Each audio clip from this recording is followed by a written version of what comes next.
구약성경 역대하 14장 2절에서 15절까지의 말씀을 저와 여러분이 한 절씩 교독하겠습니다. 구약성경 674쪽입니다. 2절 말씀 먼저 보겠습니다. 아사가 그의 하나님 여호와 보시기에 선과 정의를 행하여 이방 제단과 산당을 없애고 주상을 깨트리며 아세라 상을 찢고 유다 사람에게 명하여 그 조상들의 하나님 여호와를 찾게 하며 그의 율법과 명령을 행하게 하고 또 유다 모든 성읍에서 산당과 태양상을 없애매 나라가 그 앞에서 평안함을 누리리라. 여호와께서 아사에게 평안을 주셨으므로 그 땅이 평안하여 여러 해 싸움이 없는지라. 그가 견고한 성읍들을 유다에 건축하니라. 아사가 일찍이 유다 사람에게 이르되 우리가 우리 하나님 여호와를 찾았으므로 이 땅이 아직 우리 앞에 있나니 우리가 이 성읍들을 건축하고 그 주위에 성곽과 망대와 문과 빗장을 만들자.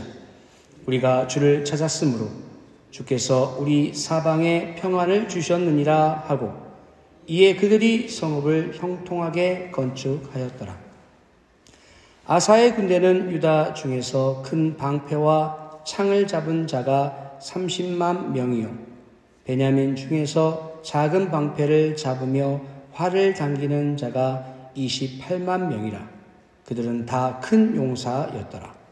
구스 사람 세라가 그들을 치려하여 군사 100만 명과 병거 300대를 거느리고 마레사에 이르매 아사가 마주 나가서 마레사의 스바다 골짜기에 전열을 갖추고 아사가 그의 하나님 여호와께 부르짖어 이르되 여호와여 힘이 강한 자와 약한 자 사이에는 주밖에 도울 줄 이가 없사오니 우리 하나님 여호와여 우리를 도우소서. 우리가 주를 의지하오며 주의 이름을 의탁하옵고 이 많은 무리를 치러 왔나이다. 여호와여 주는 우리 하나님이시오니 원하건대 사람이 주를 이기지 못하게 하옵소서 하였더니 여호와께서 구스 사람들을 아사와 유다 사람들 앞에서 치시니 구스 사람들이 도망하는지라.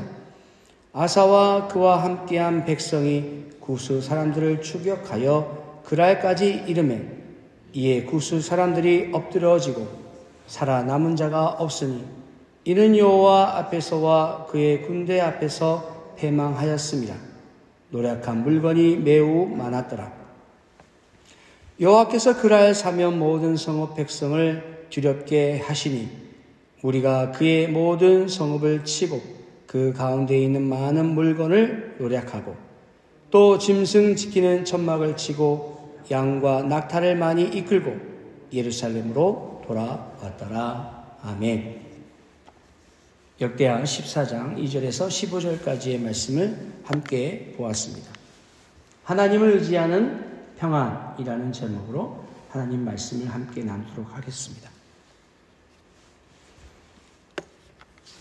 우리가 삶을 살아갈 때에 평안과 위기가 반복됨을 아마 잘 알 것입니다. 어느 날은 평안했다가도 때로는 어느 날은 위기가 찾아옵니다. 가정에서도 사회에서도 그리고 나라와 역사 속에서도 우리는 늘 안정의 시기와 불안의 시기를 함께 경험합니다. 그런데 중요한 것은 평안할 때나 위기 가운데서나 우리가 누구를 의지하느냐라는 것입니다. 여러분은 지금 어떠한 상황 가운데 놓여 계십니까? 평안한 삶을 살고 계십니까? 아니면 불안한 삶을 살고 계십니까? 오늘 본문은 남유다왕 아사 시대에 일어난 한 장면을 보여줍니다.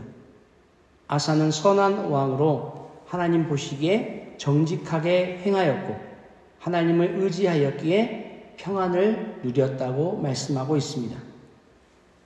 그러나 동시에 그 평안함은 단순한 외적 상황에서 오는 것이 아니라 하나님을 의지하는 믿음 속에서 주어지는 평안임을 말씀하고 있습니다. 오늘 이 본문을 통해서 하나님께서 우리에게 주시는 메시지는 평안을 하나님을 의지할 때 주어진다는 것입니다. 누구를 의지할 때 주어진다고요? 하나님을 의지할 때 주어진다는 것입니다. 그리고 위기 속에서도 하나님을 붙잡을 때 승리가 우리의 것이라는 것입니다. 자, 이런 본문의 말씀을 좀 더 우리가 함께 살펴보도록 하겠습니다. 오늘 읽었던 본문의 2절에서 5절까지의 말씀은 아사의 신앙에 대한 이야기가 나와 있습니다. 오늘 본문은 아사의 신앙을 하나님 보시기에 정직하다라고 한 문장으로 표현하고 있습니다. 오늘 본문은 이렇게 시작합니다. 2절에서 4절까지의 말씀을 한 번 더 보도록 하겠습니다. 아사가 그의 하나님 여호와 보시기에 선과 정의를 행하여 이방 제단과 산당을 없애고 주상을 깨트리며 아세라상을 찍고 유다 사람에게 명하여 그 조상들의 하나님 여호와를 찾게 하며 그의 율법과 명령을 행하게 하고. 아사는 단순히 정치적인 개혁을 한 것이 아닙니다. 그는 하나님 보시기에 정직하게 행했다고 기록되어 있습니다. 즉 사람의 눈을 의식한 것이 아니라 하나님의 눈을 의식한 삶을 살았다는 것입니다. 여러분, 오늘 이 성경에 아사의 신앙을 누가 평가하고 있습니까? 하나님 보시기에 정직했다라고 이야기하고 있습니다. 사람들 보기에 정직한 것이 아니고요, 하나님 보시기에 정직했다는 것입니다. 저와 여러분의 신앙의 평가도 누가 평가하시는 것입니까? 하나님이 평가하시는 것이죠. 사람 보기에 평가받는 것이 아닙니다. 하나님 보시기에 정직히 행하였다 함은 이것은 하나님 앞에서 거룩한 삶을 살았다는 것입니다. 이 거룩의 기준은 다른 사람 눈에 드러나는 것이 아니라 하나님 눈에 어떻게 비춰졌는가에 대한 평가인 것입니다. 그렇다면 우리는 어떻게 나의 이 거룩함을 알 수 있을까요? 여러분, 사람들 앞에 내가 어떻게 거룩한가를 나타낼 수 있을까요? 그러나 우리는 사람들 앞에 평가되어질 때에 정확하게 평가될 수가 없습니다. 왜요? 우리는 거룩한 척 할 수 있잖아요. 하나님을 잘 믿는 척 할 수 있잖아요. 그래서 사람의 눈으로는 그 사람을 거룩하다, 거룩하지 않다 평가할 수가 없는 것입니다. 그러면 어떻게 사람들을, 야, 우리 저분 참 거룩해, 참 신앙생활 잘하시는 것 같아 라고 이야기할 수 있습니다. 바로 삶의 열매로 알 수 있는 것입니다. 무엇으로 알 수 있다고요? 삶의 열매로. 사람들 앞에서 신앙이 좋은 척, 거룩한 척 할 수 있지만 척 한다고 해서 삶의 열매가 맺혀지는 것은 아닙니다.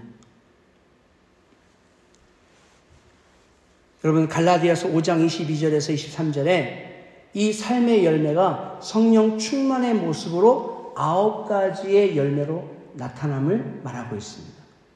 여러분 잘 아시겠지만 한번 제가 말씀드려 보겠습니다. 성령의 9가지 열매는 사랑과 희락과 화평, 오래 참음과 자비와 양선과 충성, 그리고 온유와 절제라고 말하고 있습니다. 저와 여러분의 삶 가운데서 이런 성령의 충만한 삶의 열매들이 나타난다면, 이 9가지의 열매들이 맺혀진다면 여러분 그 사람은 정말 하나님 앞에서 거룩한 삶을 살고 있는 거예요. 자, 이렇게 아사는 하나님 보시기에 정직하게 행하였다고 평가받고 있습니다. 그는 이방 제단을 없애고 우상을 제거했습니다. 사랑하는 성도 여러분, 하나님을 의지하는 삶은 먼저 잘못된 의지의 대상을 버리는 것에서부터 시작이 됩니다. 하나님 이외의 것을 의지하고 있다면 그것을 내려놓으시기 바랍니다. 우리의 삶에서도 하나님보다 더 크게 자리 잡은 작은 우상들이 있어요. 그것이 물질일 수도 있고 명예일 수도 있고 때로는 안전에 대한 집착일 수도 있습니다. 때로는 그것이 저와 여러분의 지식과 때로는 삶의 경험일 수도 있습니다. 때로는 그것이 자녀일 수도 있습니다. 아사가 우상을 제거했듯이 우리의 역시 마음속에 작은 우상들을 끊어낼 때 하나님이 주시는 참된 평안을 누릴 수 있는 것입니다. 계속해서 오늘 본문의 6절에서 8절까지의 말씀은 그 아사가 하나님이 주신 평안의 시기를 어떻게 지내왔는지를 말씀하고 있습니다. 아사는 나라를 정돈하였고 하나님께서 그에게 사방에 평안을 주셨습니다. 그래서 그는 성읍을 건축하고 성벽과 망대를 세웠습니다. 여기서 중요한 것은 평안의 시기를 그냥 소비하지 않았다는 것입니다. 그는 평안할 때 방심하지 않았습니다. 평안은 단순히 쉬는 시간이 아니라 미래를 준비하는 시간임을 아사는 알았던 것입니다. 오늘 우리의 교회와 가정도 마찬가지입니다.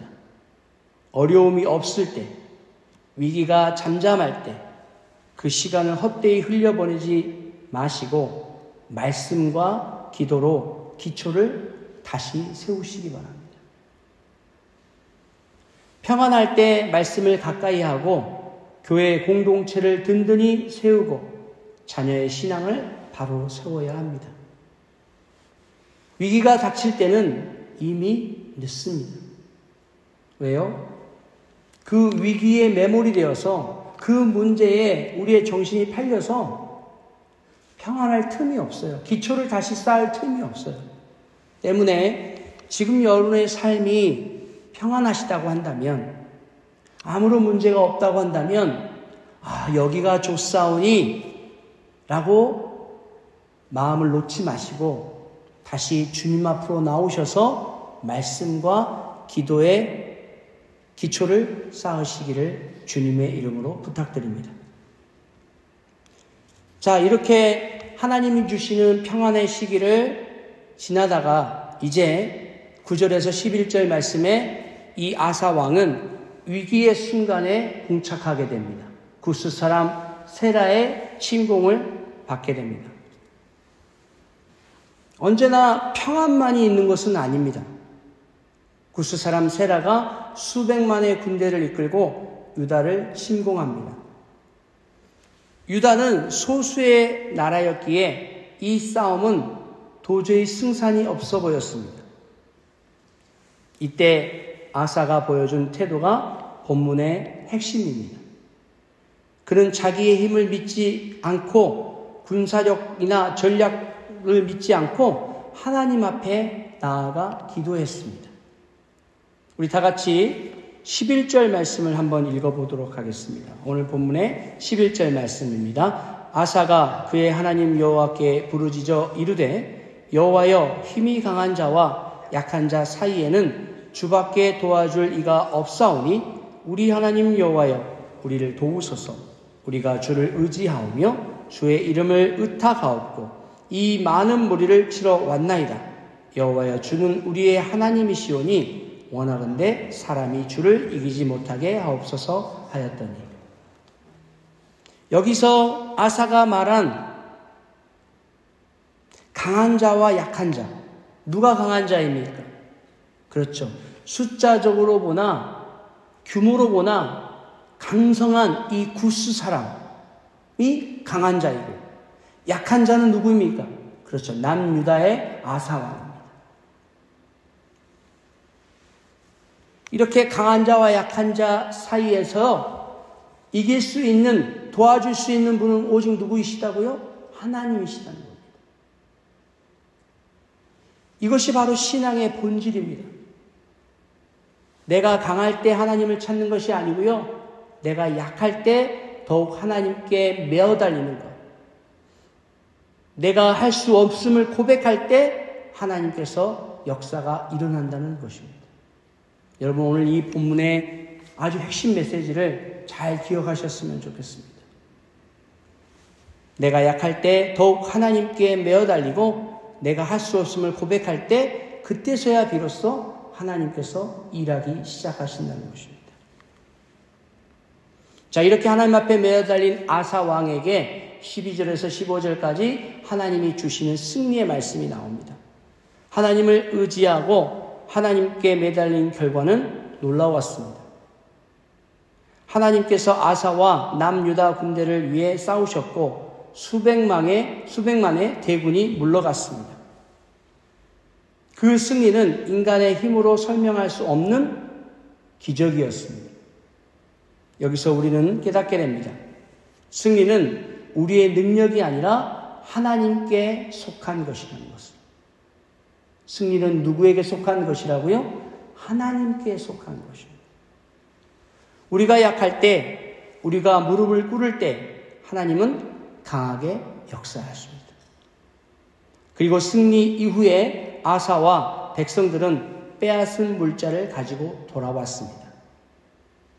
이것은 단순한 전리품이 아니라 하나님을 의지할 때 주시는 풍성한 은혜의 상징인 것입니다. 오늘 우리에게 향한 말씀을 한번 정리해 보도록 하겠습니다. 오늘 우리가 읽었던 이 아사왕 이야기는 단순한 옛날 이야기가 아니라 오늘 우리의 삶에서도 동일하게 적용이 되는 말씀입니다. 첫 번째 우리가 기억할 것은 평안할 때 방심하지 말고 믿음의 기초를 세우시라는 것입니다. 여러분의 삶이 평안하십니까? 감사하시고 그리고 이 평안을 누리시되 소모하지 마시고요. 말씀과 기도로 다시 한번 기초를 바로 세우시기 바랍니다. 두 번째, 위기 속에서도 두려워하지 말고 하나님께 부르짖으십시오. 여러분이 지금 위기 가운데 놓여 있다면 다른 것을 붙잡으려고 하지 마시고 하나님을 붙잡으려고 노력하시기 바랍니다. 세 번째, 승리는 하나님께 속해 있음을 믿으시기 바랍니다. 여러분의 힘이나 노력이나 여러분의 강한 의지가 아니라 여러분이 가지고 있는 물질이나 또는 여러분이 가지고 있는 힘이 아니라 여러분이 가지고 있는 지식이 아니라 승리는 하나님께 속해 있음을 여러분이 반드시 믿으시기 바랍니다. 오늘 한국 사회와 교회도 많은 도전 앞에 서 있습니다. 가정은 흔들리고 사회는 갈등으로 가득하며 교회조차 시험에 빠져 있습니다. 그러나 우리가 하나님을 의지하면 하나님께서 평안을 주시고 승리를 주실 것을 확신합니다. 우리의 참된 평안은 환경에서 오는 것이 아닙니다. 재산에서 오는 것도 아니고 오직 하나님을 의지할 때 주어지는 것입니다. 그러므로 성도 여러분, 오늘 이 말씀 앞에 우리의 신앙을 새롭게 결단합시다. 하나님은 우리의 평안과 승리는 오직 주께 있습니다. 그러므로 우리는 주님만 의지하겠습니다. 라고 하는 이 믿음의 고백을 함께 드립시다. 기도하겠습니다. 이 시간 기도하실 때에 오늘 말씀을 찬찬히 생각하시면서 지금 나는 평안한 때인지 내 삶은 위기 상황에 놓여 있는지 내가 아무런 문제가 없다고 한다면 지금 내가 이 평안을 어떻게 소비해야 할 것인지 내가 정말 위기 가운데 풍전등화 가운데 놓여 있다면 누구에게 붙들림 바 되어야 할 것인지를 한번 생각해 보시기 바랍니다. 그리고 내 마음속에 하나님보다 더 크게 자리 잡은 그 무엇이 있다면 이제는 내려놓으시고 포기하시고 그 위기의 순간에 누구를 의지할지를 이 시간 우리가 입술을 열어 고백하는 시간 갖도록 하겠습니다. 기도합니다. 하나님,